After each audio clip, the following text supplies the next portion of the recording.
Hola amigos, un saludo muy cordial de Cristóbal Cabezas. Tiempo de podcast vintage con Juanjo Moral, un guipuzcoano enamorado del ciclismo, ingeniero mecánico de profesión y que es todo un especialista en la Carrera de la Paz, una competición que, recordemos, empezó en el año 1948 y de la que vamos a hablar largo y tendido en los próximos minutos.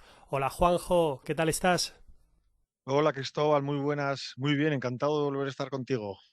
Muchas gracias, como siempre, por estar con nosotros en este podcast y te formulo la primera pregunta y si te parece entramos en materia. Primera pregunta obligada. ¿Cómo surge la carrera de la paz?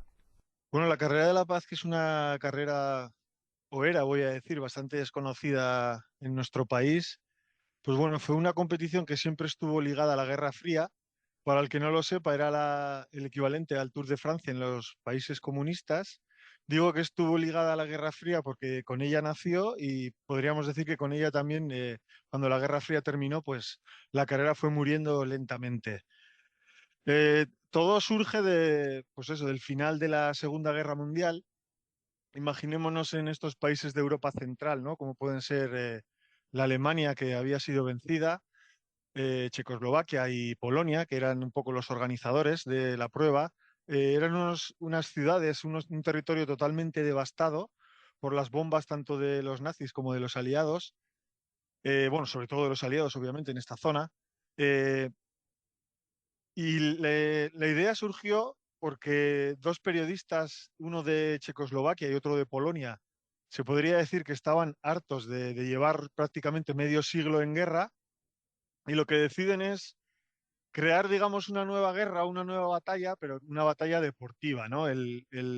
Evitando lo que serían los conflictos bélicos y una competición en busca de lo que ellos decían la confraternización de todos los países del mundo.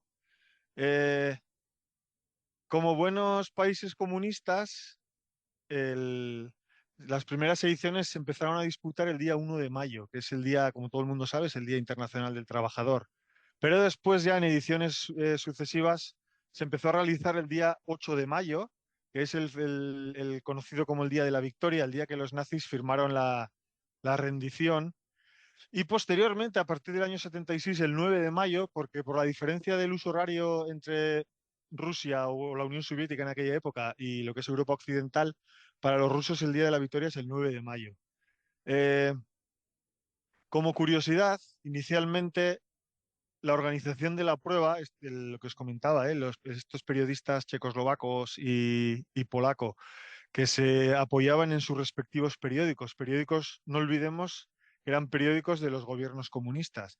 Eran los organizadores de la prueba. Lo mismo que el Tour lo organizaba eh, en su día el Equipo, o yo que sé, el Giro de Italia la Gaceta de los Sport, o en España el Correo, pues ahí también eran los periódicos los que organizaban la prueba.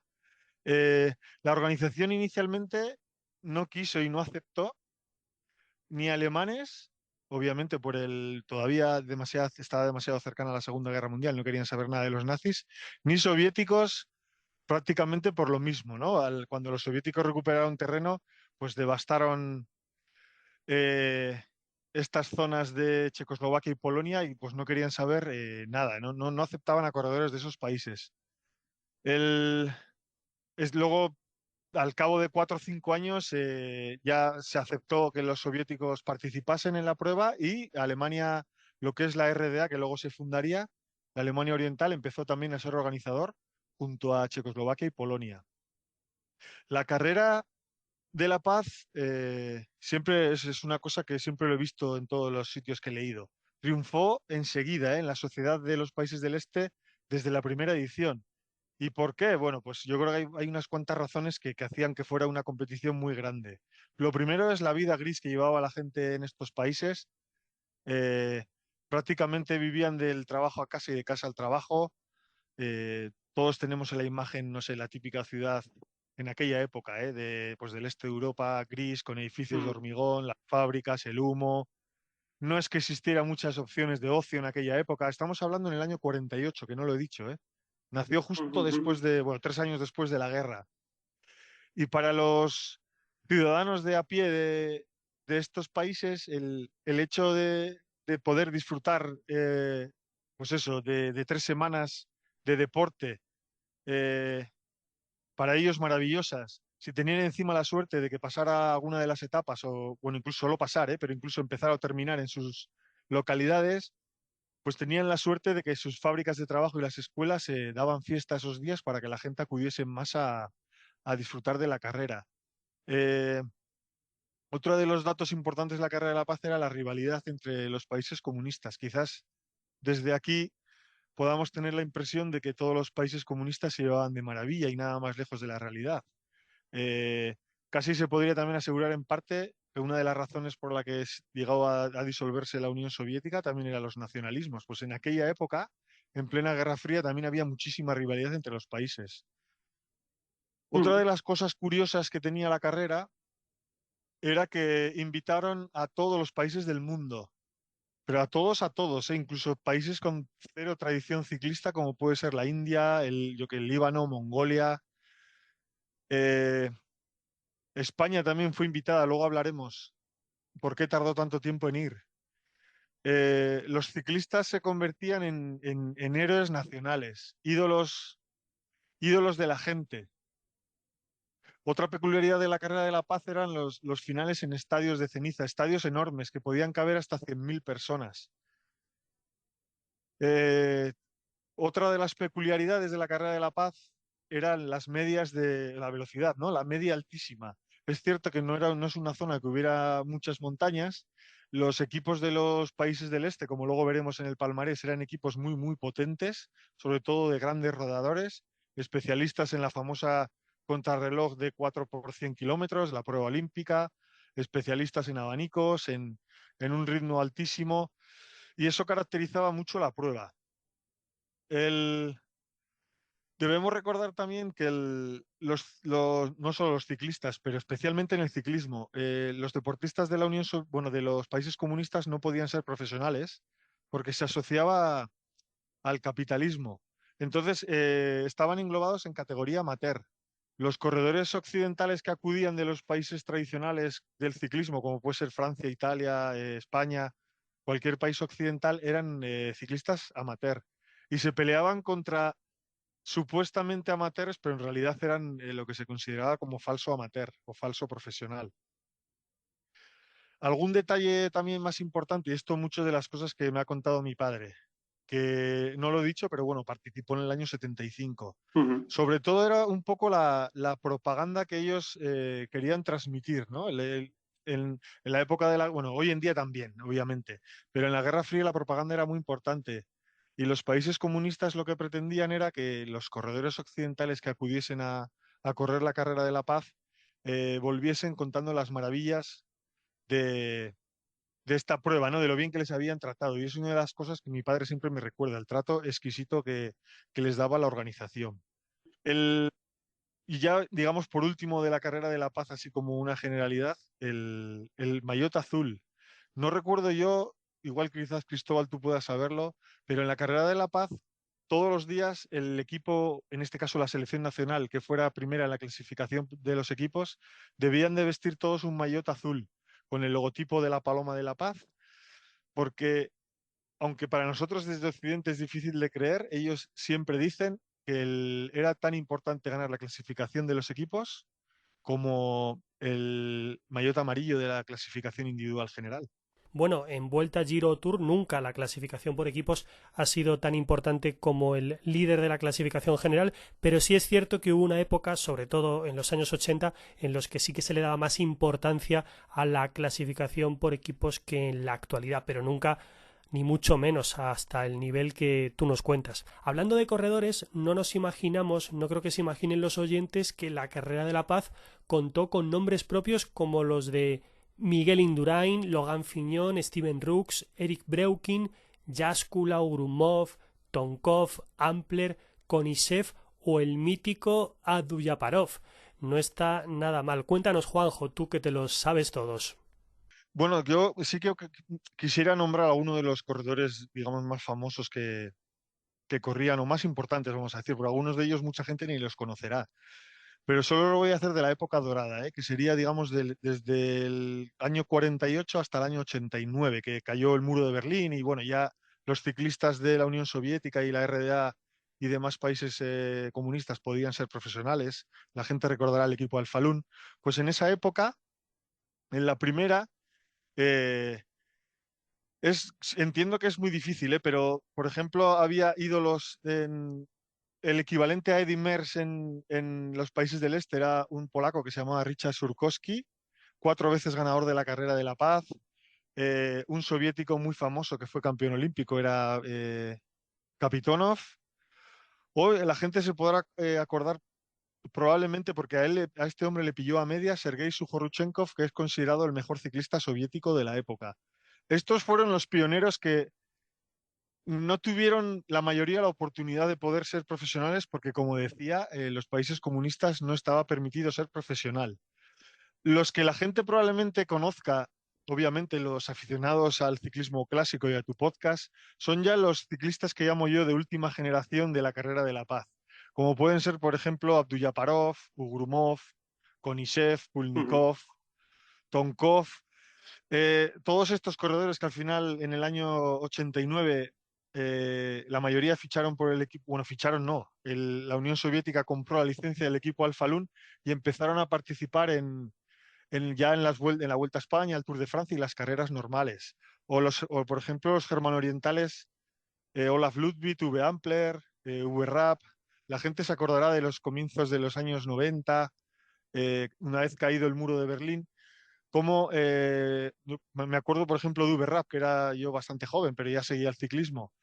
Cómo ganó varias etapas en la Vuelta a España, o Olaf Ludwig, o no sé. Ciclistas que en su época los quiso fichar Manolo Saiz y luego veremos el porqué. Y luego, volviendo a lo que decías, hubo corredores occidentales muy buenos que corrieron, la que disputaron la carrera de La Paz. Los más conocidos, ganadores de Tour de Francia, Miguel Indurain y Logan Fignon. Pero luego tenemos muchos, ¿eh? No sé, por nombrar algunos, pues, por ejemplo, Adrie van der Poel y su hermano, Jacques van der Poel, padre y tío de Mathieu, Steven Rooks, Massimo Girotto, los hermanos Madiot, Jean-Paul Van Poppel, Matthew Hermans, Eric Breukin, no sé, Giovanni Fidanza, Chris Borman, o sea, un montón de corredores eh, que luego han sido muy buenos en la categoría profesional occidental, digamos que se bregaron con estos potentes corredores de los países del este, como decía, antes de ser profesionales. Quería, como un detalle curioso, yo estuve indagando un poco el- una comparativa de a ver si había corredores que hubieran tenido puestos de honor en la carrera de la paz y que después en Occidente o en la categoría profesional hubieran hecho podium también, hubieran repetido podium en el Tour de Francia, la Vuelta a España o en el Giro de Italia. Y es muy complicado, tienen que ser casi todos corredores de una época, digamos, de los 80 hacia aquí, por lo que decía de que los ciclistas de los países del este no podían ser profesionales. Pero tengo 5 corredores. Uno de ellos es Jan Stablinski, que la gente es un corredor francés, pero bueno, de origen polaco, que fue uno de los diseñadores de uno de los tramos de la París-Roubaix. Fue tercero en la Carrera de la Paz del año 52 y primero en la Vuelta a España o ganador de la Vuelta a España del 58. Peter Winen, el neerlandés, la gente se acordará de él, fue segundo en la Carrera de la Paz del 80 y tercero en el Tour de Francia del 83. Zenon Jaskula, se acordará la gente que fue tercero en el Tour del 93 por detrás de Indurain y Rominger y fue también tercero en la Carrera de Paz del año 89. Piotr Ugrumov, que es el que más puestos de honor ha tenido, Ugrumov fue tercero en la Carrera de la Paz del 88 y después fue segundo en el Giro de Italia del 93, segundo en el Tour del 94 y tercero en el Giro del 95. Y por último, Raimondas Rumsas fue segundo en la Carrera de la Paz del 99 y tercero en el Tour del 2002. Maravilloso. De la participación española, además de Miguel Indurain, ¿qué podemos destacar? La organización de la carrera estuvo invitando a la Federación Española que acudiese prácticamente desde el inicio. España, pues en la época de Bamontes, luego Caña, Fuente y demás, era potencia de ciclismo y la carrera de la paz querían que fueran. Pero digamos por la situación política de España, que todavía gobernaba Franco. Franco era un conocido anticomunista, digamos que acérrimo, nunca permitió que se fuera hasta que en el año 73 ya digamos el gobierno de Franco abrió una embajada en Berlín Oriental y empezó a haber relaciones diplomáticas más o menos a mediados del año 74. Eh, pues eso, al año siguiente, digamos, no sé si el presidente de la federación o quien fuera ya consiguió que por primera vez en el año 75 acudiera a una selección española. Como adelantaba, mi padre fue uno de los 6 componentes que fueron. Eran los siguientes, mira, el, si son bastante de los años 70, habrá gente que los conozca. Francisco Fernández, que le llamaban el legionario, un corredor andaluz que corrió luego en Tecano, Bostil y CR. Ángel López del Álamo, madrileño, apodado Tabique, también de Superser y Novostil. Jesús López Carril, asturiano, hermano de Vicente López Carril, que probablemente la gente lo conozca más. Enrique Martínez Heredia, que corrió en Casteca y Kelme, corredor que venía muy bueno tras ganar el Tour del Porvenir. Mi padre, y luego Félix Suárez Colomo, que creo que es el único fallecido de estos 6, que era vallisoletano y corrió en el equipo Superser y Novostil.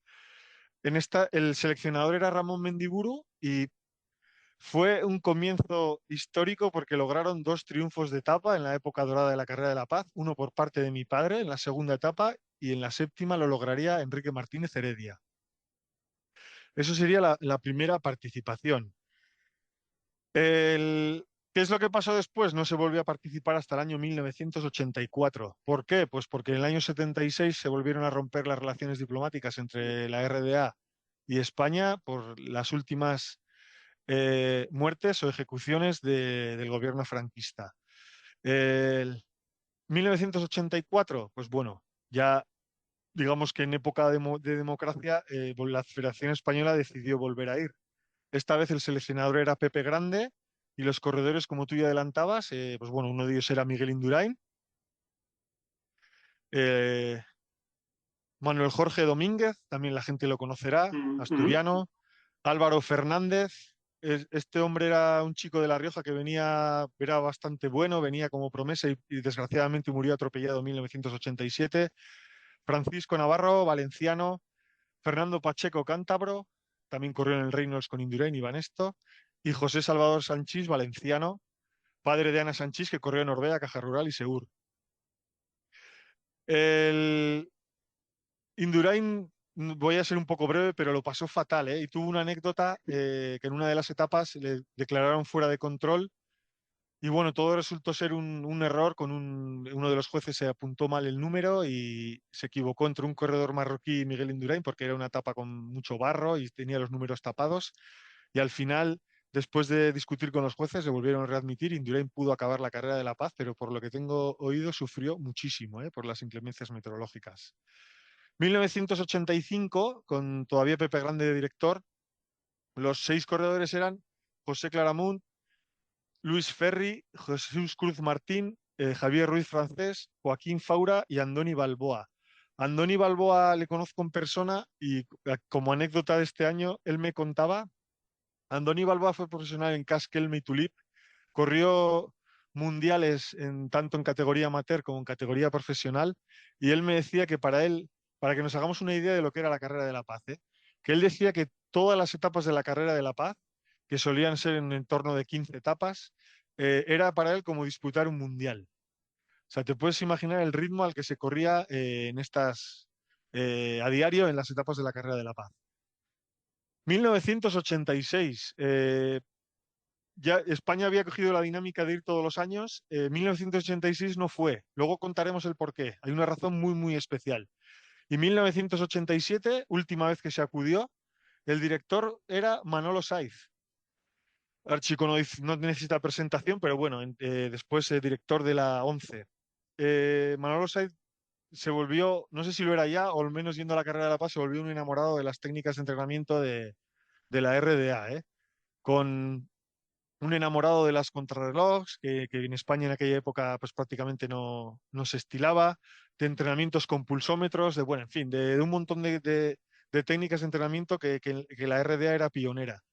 El equipo estaba compuesto por el andaluz José Ignacio Cano, Francisco Quevedo de Zamora, Francisco Chaita de Madrid, Luis Mari Díaz Dotazu, Alavés, Eduardo Ruiz Santamaría, valenciano, y José Luis Villanueva, andaluz.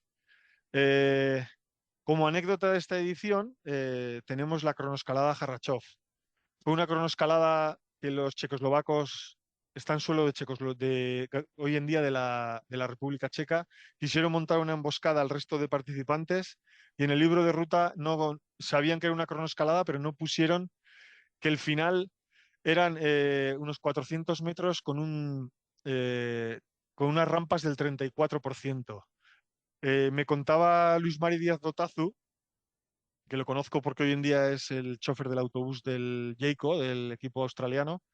eh, Me contó que Manolo Saiz les dijo claramente, en cuanto lleguéis a las rampas, os quitáis las zapatillas y subís andando. Para el que lo quiera ver, hay en internet y bueno, en las redes sociales que tengo yo, hay unos vídeos que son espectaculares de esta subida, porque hubo muy pocos corredores que pudieron subir montados en bicicleta. ¿Por qué no se fue en el año 1986? Cuéntanos brevemente antes de cambiar de tema.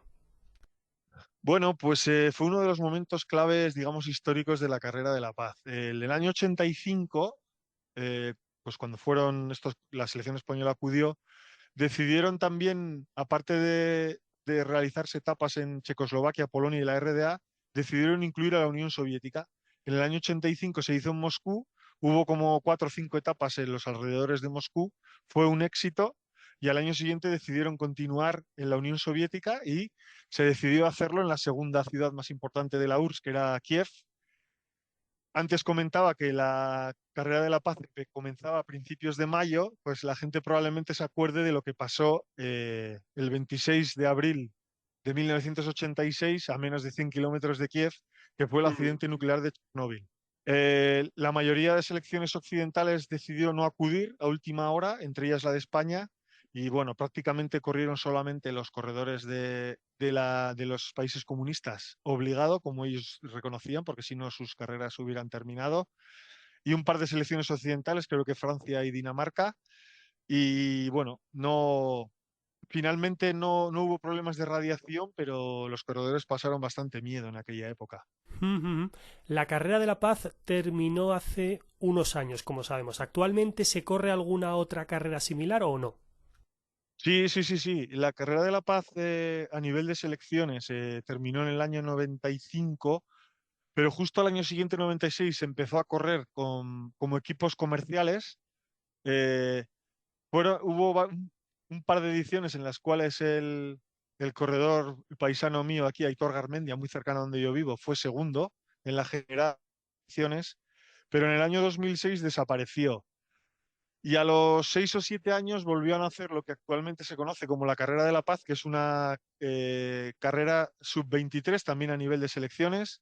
En España, por ejemplo, el seleccionador normalmente suele mezclar 3 corredores profesionales sub-23 con 3 amateur. Y este año, no sé si la gente lo sabe, pero si consideramos que es la Carrera de la Paz, aunque en realidad no es lo mismo, pero ha sido ganado por primera vez por un corredor español que ha sido el valenciano Pau Martí. Juanjo es autor de la novela Vencer en tierra de espías, de la que hablamos hace algunos meses, en la que precisamente se habla y mucho de la carrera de la paz. ¿Hay algún otro libro que trate sobre esta prueba? Sí, sí, efectivamente. El mío en realidad es una novela, como bien decías, mezcla realidad y ficción. Explico muchas cosas de la carrera de la paz, pero sobre todo se habla de la edición de 1975, que es la que corrió mi padre. Pero si la gente quiere conocer algo más de la carrera de la paz, de su historia y de, bueno, anécdotas y demás, eh, yo al menos que yo conozca, junto con el mío hay otros 2 libros.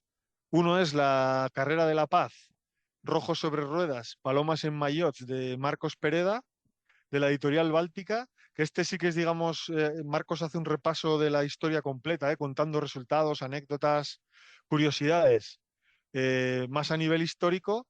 Y después un libro que está traducido, que es de un escritor inglés que se llama Herbie Sykes, La carrera contra la Stasi, de la editorial Libros de Ruta de Bilbao, eh, que este en realidad cuenta la historia real y es porque le ha entrevistado a él de un ciclista alemán de la RDA que se llama, todavía porque vive, Dieter Biedemann, al cual, bueno, tuve la oportunidad de conocerlo en 2023, pero a este hombre que, bueno, yo lo conozco, era un hombre súper tranquilo y agradable. En los años 60, que era uno de los mejores ciclistas de la RDA, la Stasi, el servicio de seguridad de la RDA le hizo la vida imposible. O sea, son historias muy, muy curiosas, que nos va a dar a entender lo ligada que estaba la carrera de la paz a la Guerra Fría. Perfecto, Juanjo. Cuéntale a los oyentes, para finalizar ya esta conversación, 3 momentos clave o históricos, a tu juicio, de la carrera de la paz. Vale, uno ya lo he contado, que es el de Chernobyl, el 1986. Otro de ellos, histórico también relacionado con la Guerra Fría, sería la Primavera de Praga. En el año 1968, pues en Checoslovaquia se intentó, digamos, hacer una revolución para, llamémosle, quejarse o denunciar digamos, el yugo que tenía la Unión Soviética sobre su país, digamos, teniendo alguna reforma democrática e intentando, pues eso, vivir mejor. Fue repelido brutalmente por tanques de la URSS. La gente probablemente se acuerde, o vamos, lo haya leído, lo haya escuchado. Eh, claro, hizo muchísimo daño que tanques del Pacto de Varsovia, pues eso, machacaran a la población checoslovaca. Al año siguiente, la carrera de la paz, que estaba a muy pocos meses de terminar el conflicto, se intentó que no pasara por suelo checoslovaco. La selección de Checoslovaquia tampoco participó y se lo permitieron, pero no pudieron evitar nada, 10 kilómetros me parece que era de carretera por suelo checoslovaco, aunque no pasase por ninguna ciudad. Acudió muchísima gente a la cuneta, al arcén de la carretera, y bueno, recibieron a la carrera de la paz dados la vuelta y bueno, hubo gente que echó bastantes chinchetas y los corredores, pues bueno, tuvieron caídas y pinchazos a modo de protesta. Y el otro también curioso es, curiosamente, está relacionado con el Tour de Francia. Todo el mundo sabe que el Tour de Francia y bueno, el resto de vueltas grandes también, se hace lo que se llama la Grande Part, ¿no? La gran salida en países extranjeros. Y en el año 87 el Tour de Francia salió desde Berlín Occidental. Si la gente no lo sabe, Berlín Occidental, separada por el muro, en realidad era una isla dentro de la RDA. Pues para el gobierno de la RDA fue una ofensa enorme el hecho de que el Tour de Francia pues saliese desde el corazón de la RDA. Eh, Como anécdota curiosa, la gente lo puede ver también en internet o en mis redes. Muchos de los corredores, pues hay unas fotos muy bonitas del Teca y del Caja Rural, de José Pedro Delgado, de Enrique Aja y demás, de Eduardo Chozas, subidos en el muro de Berlín, mirando pues qué es lo que hay o lo que había más al otro lado del muro, ¿no? O del telón de acero. Y curiosamente, en esas etapas que fueron en Berlín, creo que 2 o 3 etapas, se puso de líder Lech Piasecki, que la gente igual lo recuerda, era un polaco contrarrelojista muy bueno, que fue uno de los primeros corredores comunistas al cual se le permitió poder ser profesional. Irónicamente, 2 años antes estaba al otro lado del muro y había ganado la carrera de la paz. Entonces, bueno, que esta es la última anécdota, volviendo a lo que comenzaba a decir de que la carrera de la paz siempre estuvo ligada a la Guerra Fría y con ella nació y con ella fue muriendo lentamente. Bueno, pues una carrera de la paz que empezó, como decíamos en el arranque de esta conversación, en el año 1948, plagada de anécdotas como esta última relacionada con el Tour de Francia de 1987. Juanjo Moral, muchísimas gracias por atendernos, un abrazo muy fuerte y hasta la próxima. Nada, gracias a ti, Cristóbal, un placer.